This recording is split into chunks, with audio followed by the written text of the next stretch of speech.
Welcome back to Now on Netflix, here on World Class Bullshitters.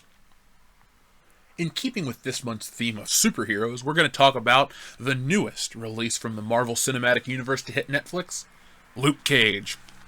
Now, I grew up as a comic book fan, and I had never read a single Luke Cage comic book. In the 90s, Luke Cage wasn't really a thing. He was there, I suppose, but I was a small child, so I wanted to read about Spider-Man and the X-Men, and Captain America to a lesser extent, and Iron Man was just not important in the grand scheme of things. Yes, there was that cartoon, but that cartoon sucked. It was on at weird times. I think it was a syndicated cartoon as opposed to it was not on Fox Kids, so it just wasn't as widely available. Well, being the comic book fan that I am, when I decided to get into Marvel, I really got into Marvel. Reading Spider-Man, I came across Luke Cage. I believe Luke Cage appears in issue 123 of Spider-Man.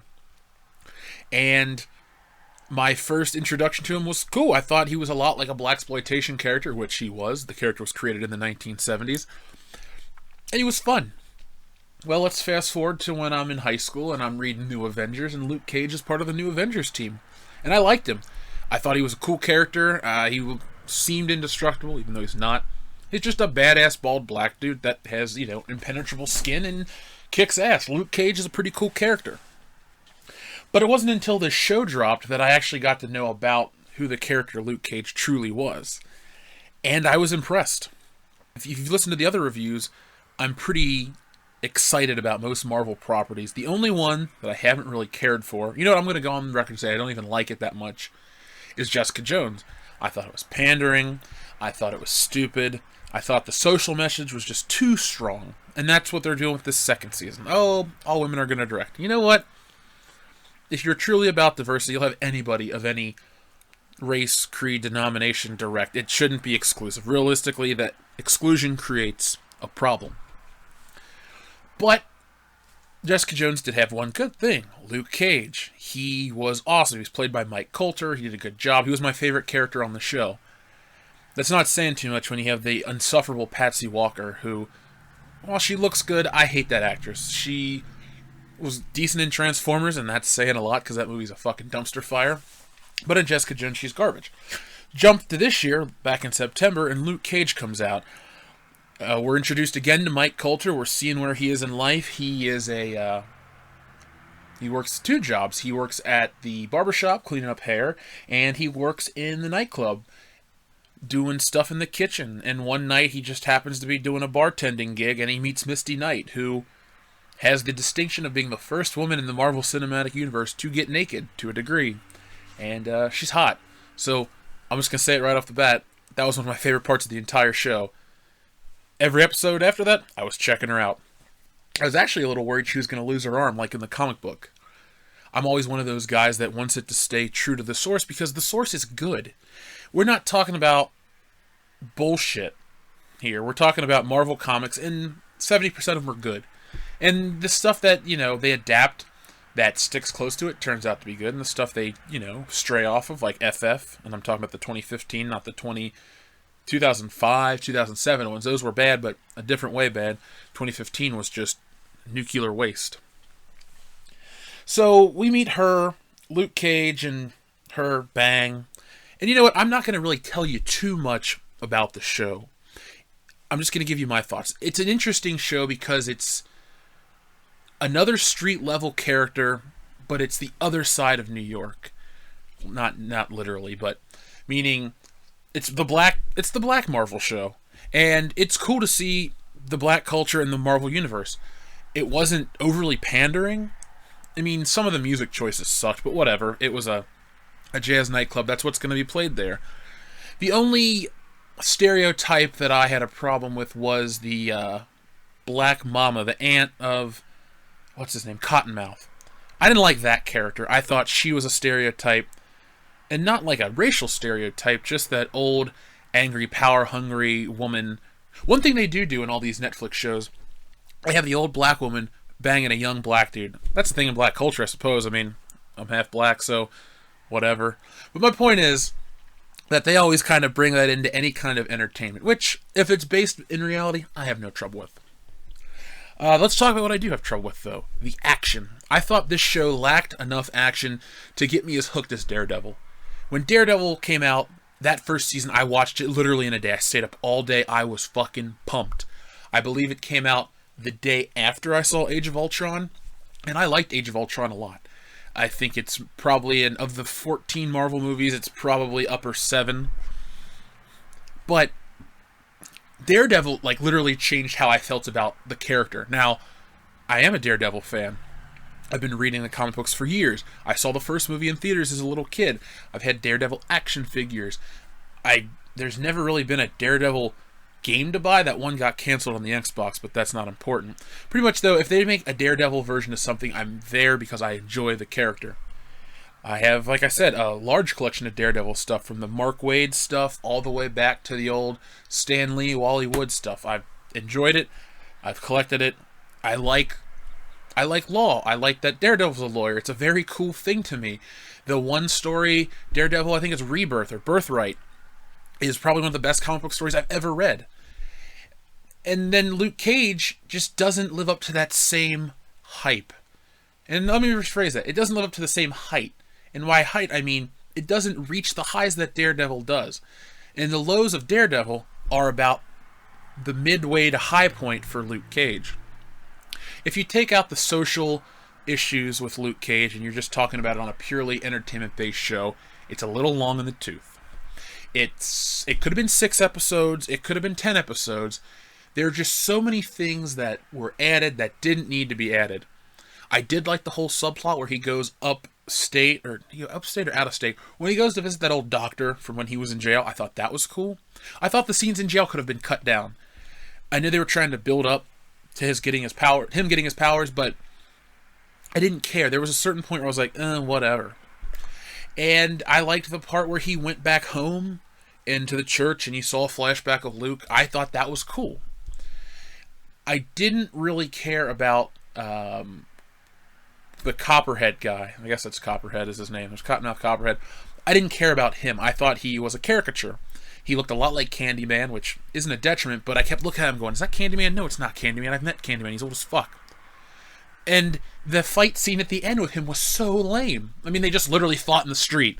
There was nothing epic about it. There was nothing grandiose. Like when the Kingpin and Daredevil fought, yeah, it was in that alleyway, but it was a build. Like, Copperhead kind of shows up midway through the show. Because I was all into Cottonmouth. I liked him. I thought he was a great villain. He had a great backstory.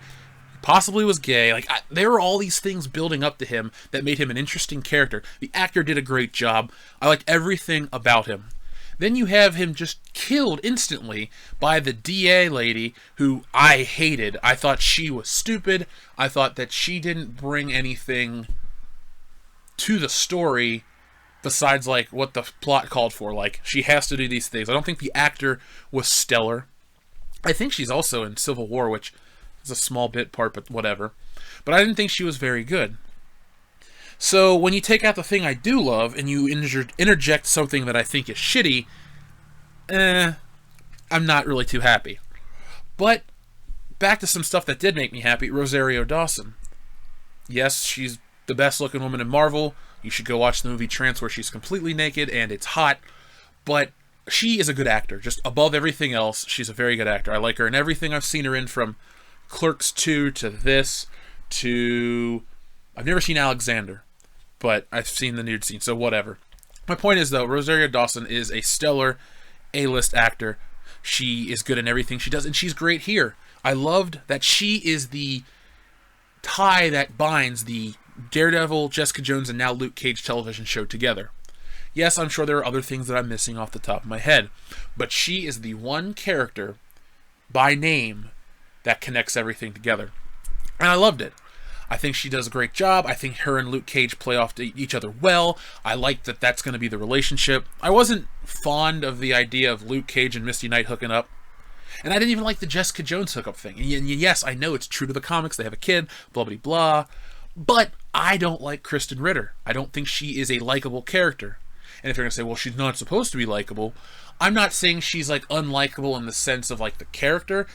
She's unlikable to me, and I want her to go away from the television, and I want her replaced. I don't think she is a very she's not an actor with range. She's the same in every fucking thing. She's a lot like Will Ferrell post Anchorman if you take out Stranger Than Fiction. She's just one track the entire time.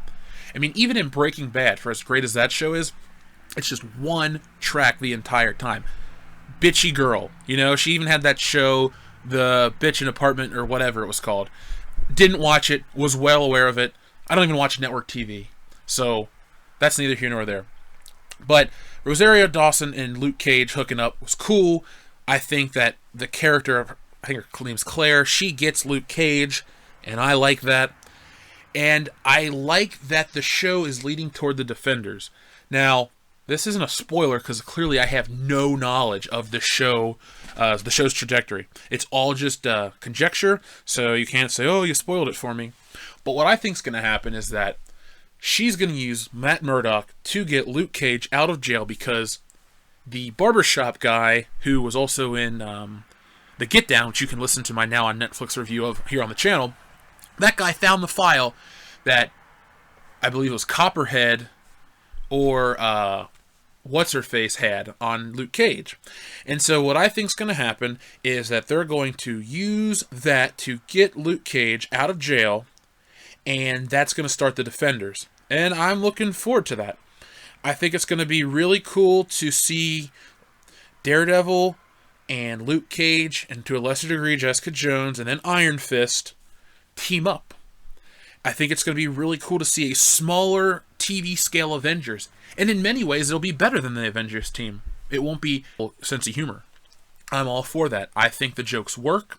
I think they're necessary. I laugh at all. Are going to be pretty serious as well. I'm not saying it's going to be as boring as Jessica Jones. Been into those characters in the comic book pages, like I said earlier. But I'm well aware of who they are.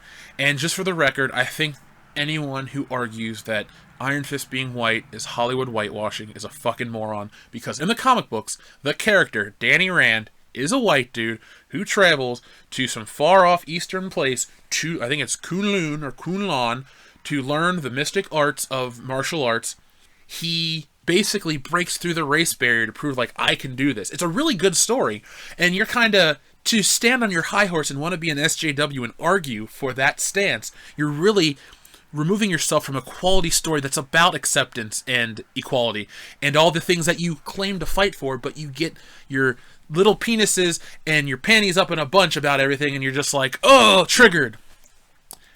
That aside, I think it's going to be exciting. Netflix has been a pretty good format for these Marvel shows. They're very adult, which is great. I'm so happy that we're past the kiddie stage.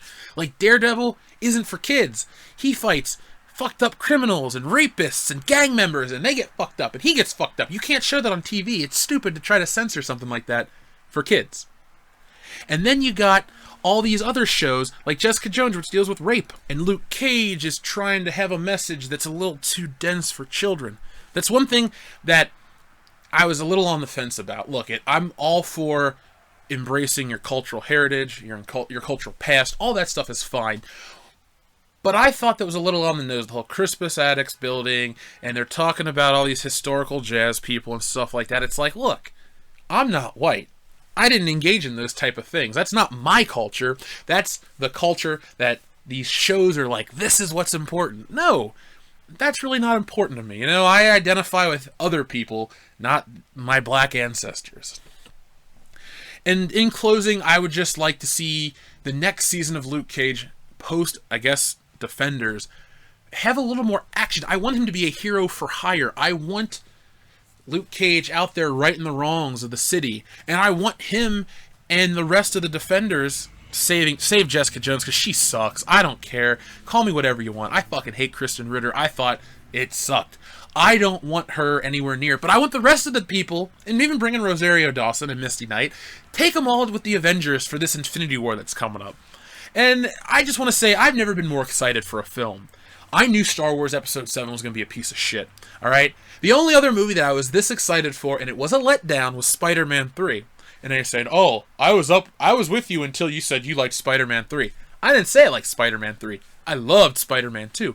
Spider-Man 3 sucked. But in the 3 years between Spider-Man 2 and Spider-Man 3, when you thought you were going to get more of that good shit, you were pumped. that was like the prime time to be a Spider-Man fan. From 2002 to 2007, May 2nd, because the movie came out on May 3rd. That time was beautiful. You had the best Spider-Man games. You had the best merchandise. You had some great Spider-Man comics. It was like the time to be a Spider-Man fan. Spider-Man was on the top of the totem pole. It was bigger than Batman, and I don't care what you say about Batman Begins. Great film. Love it more than The Dark Knight. But it was just kind of there. The Spider-Man movies were the upper echelon. Bigger than the X-Men, bigger than everything else. Superman, you wouldn't even see him until 2006. That was a 19-year gap. Spider-Man was the king. And now we live in this era where I'm like, oh, Spider-Man might suck again because Spider-Man has sucked for almost the last 7 years. But I digress. All I want to say is I want to see these characters in Infinity War. I'm not saying they need to go off and fight Thanos. I'm not saying they need to be the ones to defeat Thanos. Actually, I'd prefer it to be Drax the Destroyer. But what I'm saying is, have them be relevant on the ground. Have them interact with Spider-Man on a regular basis. Have these characters make the world even bigger. Now, the Marvel New York is awesome. Like, I feel like it's the real New York, plus the Marvel world, like everything I ever read about in a comic, and then I've been to New York multiple times. Like, all those things combined is what we're getting on TV, and it's stellar. Luke Cage is a good show. It is a solid 8 out of 10. It is on Netflix. It will always be on Netflix. It's a Netflix original series. If it were ever to hit Blu-ray and you knew someone that didn't have Netflix, I would give all the shows. And you know what? Even buy someone Jessica Jones if you think they might like it. Because you know what? I don't have anything against female-centric shows. I don't necessarily like anything that's too overly socially political. I don't really need to hear about, like, the modern problems in my entertainment. I watch these things to escape from the modern day problems. I don't really want to hear about politics and rape culture and all this shit. I swear to God, if there was a Spider-Man movie or a James Bond movie where they looked on the camera and talked about, oh, James, you're raping me, I'd walk out of that goddamn theater. I'm not bullshitting you.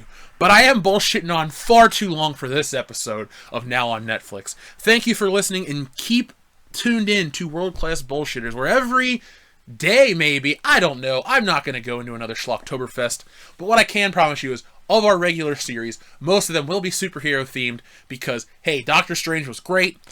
The other movies of this year were good to great, meaning Deadpool was really good, Civil War was really great, and you had BVS and Suicide Squad shit the bed.